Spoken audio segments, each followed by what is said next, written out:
خواتین و حضرات، آج کی اس ویڈیو میں آپ کو خوش آمدید کہتے ہیں۔ میں ایک سکول ٹیچر تھی۔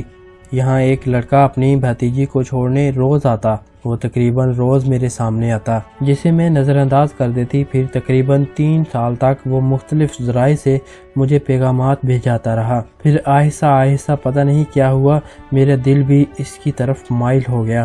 خط و کتابت کے ذریعے ہمارا رابطہ شروع ہوا اور پھر یہ خط و کتابت ملاقاتیں تک بڑھ گئی۔ میرے والدین نہایت ہی شریف اور سادہ لوح انسان تھے۔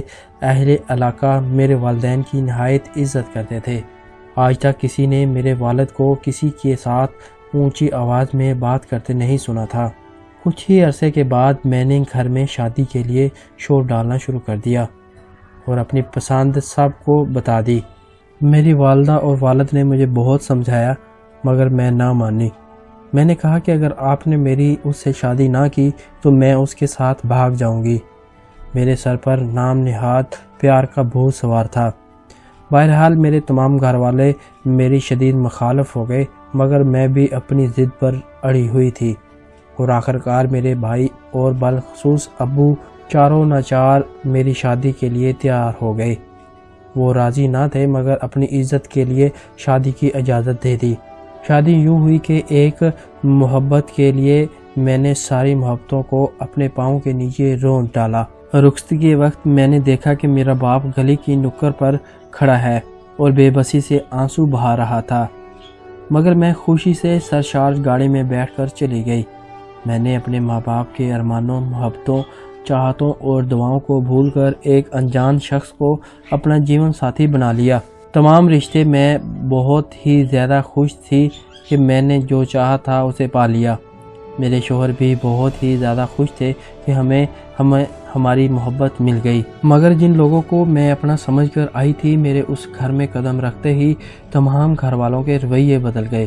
میرے شوہر کچھ عرصے تو میرے ساتھ بہت اچھے طریقے سے پیش آئے۔ شادی کے 8 ماہ کے بعد میرے شوہر کی جدہ میں جاب لگی اور وہ جدہ چلتے بنے اور مجھے اپنے گھر والوں کے رحم و کرم پر چھوڑ کر چلے گئے۔ چونکہ شادی میں نے اپنی مرضی سے کی تھی تو میرے گھر والوں نے بھی پلٹ کر میری طرف نہ دیکھا۔ شوہر کے جانے کے بعد مجھے ہر وقت سسرال والوں کے طعنے تشنے سننے کو ملتے۔ گھر والے ملتے نہیں تھے اور شوہر اپنے گھر والوں کے خلاف کوئی بات سن سکتے ہی نہیں تھے۔ کیسے دن کٹے، کیسے مر مر کے زندہ ہوئی، اس کو لکھتے ہوئے تو میرا قلم بھی میرا ساتھ نہیں دے رہا۔ شادی کے سال بعد اللہ نے بیٹی کی رحمت سے نوازا۔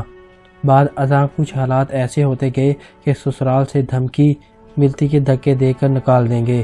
میں بے سرور و سمانی کے عالم میں گلی میں بیٹھی اپنی غلطی پر رو رہی تھی۔ اس دن بار بار میری آنکھوں کے سامنے اپنے آنسو بہتے اور باپ کی صورت آ رہی تھی۔ مجھے میرا ضمیر جھنجھوڑ رہا تھا کہ تو نے اپنے ماں باپ کا دل دکھایا ہے، تجھے اس کی سزا مل رہی ہے۔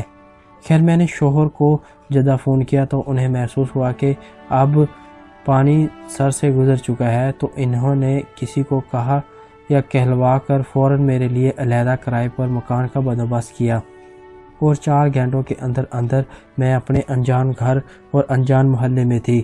پہلے والدین سے دوری، پھر شوہر سے دوری، اپنوں سے دوری اور پھر ایک 4 دیواری میں قیدی کی طرح بیٹھی رو رہی تھی۔ میرے شوہر باہر سے پیسے بھیجتے تو میرا گھر چلتا۔ پھر میری زندگی میں ایک اور موڑ آیا۔ میرے گھر کے سامنے ایک کریانے کی دکان میں ایک لڑکا بیٹھا تھا۔ جب اس نے سودا سلف لیتی تو نہایت ہی محبت اور پیار سے بات کرتا۔ میں ایک بار پھر اسے پیار کی بھنور میں پھنس گئی اور مجھے نہ کوئی سمجھانے والا تھا اور نہ روکنے والا اور نہ ہی کسی کا ڈر تھا۔ میں گناہوں کی دلدل میں ایک بار پھر دھنستی چلی گئی اور اس لڑکے کے ساتھ 3 سال گزارے۔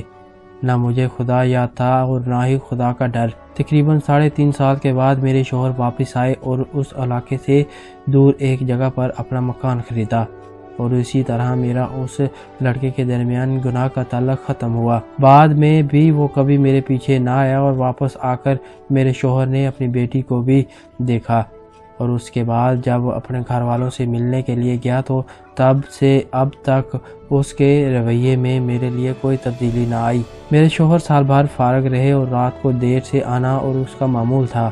پوچھنے پر گالیوں کے سوا کچھ نہ ملتا۔ یہ وہ شخص تھا جس کی خاطر میں نے اپنوں کو چھوڑا ان کی مخالفت کو مول لیا، مگر وہ اب میرے پاس بیٹھنا تک گوارا نہیں کرتا تھا۔ پھر اسی دوران اللہ نے مجھے بیٹا دیا اور پھر زندگی سے مایوس ہو کر خودکشی کی بھی کوشش کی۔ اس پر اکڑ کر کہتا مرنا ہے تو اپنوں میں جا کر مرو۔ کچھ عرصہ پہلے میری ہمسائی مجھے ماہانہ عبقری دیا۔ میں نے پڑھا تو مجھے لگا جیسے کوئی سچا رہبر مل گیا۔ میں نے اپنی ہمسائی سے تفصیل سے عبقری کے متعلق پوچھا تو حضرت حکیم صاحب دامت برکاتہ کے بارے میں پوچھا تو اس نے مجھے موبائل کارڈ میں آپ کے تمام درس کروا دیے، جو میں نے سننے شروع کر دیے۔ بس پھر کیا ہوا تھا، جیسے جیسے درس سنتی چلی گئی، زندگی بدلتی چلی گئی، مجھے اپنے بے حیا اور فحش نفس سے نفرت ہونا شروع ہو گئی۔ مجھے یاد بھی نہیں کہ میں نے اپنے پیارے اللہ کو کتنے عرصے بعد یاد کیا۔ بہت روئی، بہت گڑ گڑائی اور رو رو کر اللہ سے توبہ کی۔ اس کے اگلے دن اپنے شوہر سے اجازت لے کر اپنی ہمسائی کے ساتھ اپنے والدین کے گھر آئی۔ اپنے ابو اور امی کے پاؤں میں سر رکھ کر رو رو کر معافی مانگی۔ مزید رشتہ دار بھی اکٹھے ہو گئے، سب نے میرے والدین کو بڑی مشکل سے منایا۔ والدین نے مجھے معاف کر دیا۔ شام کو گھر آئی تو دل میں کچھ سکون تھا۔ اب نماز پڑھی اور ہر وقت اللہ کو یاد کرتی رہتی۔ سارا دن گھر میں آپ کا درس چلتا اور میں اپنے ماں باپ کا دل دکھایا، اس کی نافرمانی کی، اپنے شوہر کے ساتھ غداری کی، جس کی غیر موجودگی میں اپنی عزت کو غیر کے ہاتھوں میں تھما دیا، جس کی مجھے خوب سزا ملی۔ تو خواتین حضرات، یہ تھی آج کی ایک چھوٹی سی کہانی، جس میں ایک اسکول ٹیچر جو کہ پسند کی شادی کرتی ہے اور اس کے بعد وہ ایک شاپ کیپر یعنی دکاندار کے ساتھ بھی اس کا چکر چلتا ہے، لیکن بالآخر وہ اللہ تعالیٰ سے توبہ کر لیتی ہے، اپنے ماں باپ سے معافی مانگ لیتی ہے۔ تو یہ ہمارے لیے ایک اخلاقی کہانی ہے۔ اگر آپ اس کہانی سے فائدہ اٹھا کر اپنی زندگی کو تبدیل کر سکتے ہیں تو واضح طور پر آپ کر سکتے ہیں، اور امید ہے کہ آج کی ویڈیو آپ کو پسند آئی ہوگی، اور مزید اسی طرح کی ویڈیو دیکھنے کے لیے ہمارے چینل 5 ملین ہب کو سبسکرائب کریں تاکہ مزید آنے والی ویڈیو کے حوالے سے معلومات حاصل کر سکیں۔ اس ویڈیو کو اپنے دوستوں کے ساتھ لازمی شیئر کریں اور ہمیں کامنٹ بھی کیجیے گا اور اپنا فیڈ بیک بھی دیجیے گا، اور ہمیں ضرور بتائیے گا کہ آپ آنے والے وقت میں کس طرح کی ویڈیو دیکھنا پسند کرتے ہیں، تاکہ وہ ویڈیو اسپیشلی طور پر آپ کے لیے تیار کریں۔ اور اگلی ویڈیو تک کے لیے اپنا خیال رکھیے۔ ہمیں دیجیے اجازت۔ اللہ حافظ۔